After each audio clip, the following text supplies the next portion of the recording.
How to change vehicle type in Waze. First, launch the Waze app on your phone and make sure you are on the main map screen and tap the three line at top left corner and go to the settings. Inside the settings, scroll down and tap map display. In map screen, you will see car icon, tap on it.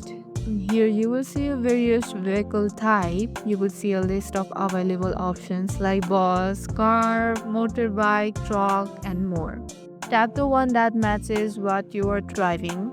For example, car means default option for every drivers. Motorcycle means gives faster route through narrow roads and avoid restriction for bikes.